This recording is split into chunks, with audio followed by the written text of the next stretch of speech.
ही body जाळायची का? नाही, नको. जाळली तर दिवसा ढवळ्या सगळ्यांना कळेल.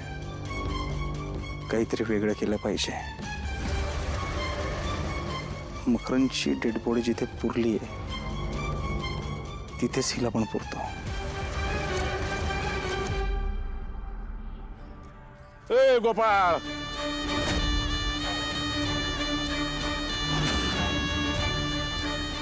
ए इथं काय करतोय तू? हा, घरामध्ये सगळे बॉम्ब मारतायत तुझ्या नावाने. तुझी आजी आणि तुझी बायको नाही नाही ते अर्थ काढतायत. न सांगतो कुठे हिंडत असतो रे तू? ते आणि हे काय हे सोफा इथं कशाला आणला? अहो ते भंगारवाला चाललो होता इथनं. हा, उन्हातानाचं एवढं वजन घेऊन चालला होता. मला वाईट वाटलं. आणि तुम्हाला तर माहिती माझं मन किती मोठे. म्हणलं त्याची काहीतरी मदत होईल बाबा. घेतलं उतरून इथंच. म्हटलं थंडी गारठ्याचे दिवस आहे, होईल शेकुटीला. तू माझंच पोरगा आहेस ना? असं का म्हणता आप्पा? नाही नाही, असं दुसऱ्याचा विचार करणार आपल्या घरात तुझ्या आधी कोणीच झालं नाही ना.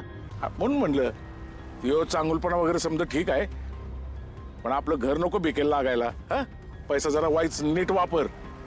होय. चांगला आहे सोपा एकदम. केवढ्याला घेतला? जास्त नाही, 1000 रुपये फक्त. अरे वा.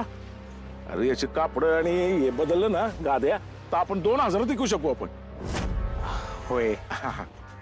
आणि इथं याला ठेवायला जागा बी आहे की. आप्पा राहू द्या. तुम्ही काहीतरी म्हणत होता ते लाली आणि आजी, ते काय म्हणत होता? हा, ते आजी आणि लालीचं ना काय चाललंय ना त्यासनीच माहिती. ती आजी तिचे कान भरतीया, काय समजा ऐकतीय.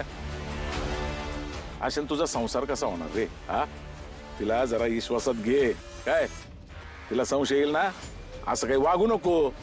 नाही, मी इथे लक्ष देतोय. हा, आप्पा तुम्ही जाऊ घरी, आराम करा. आलोच मी. पण मी सांगितलेलं ध्यानात ठेव. 100%.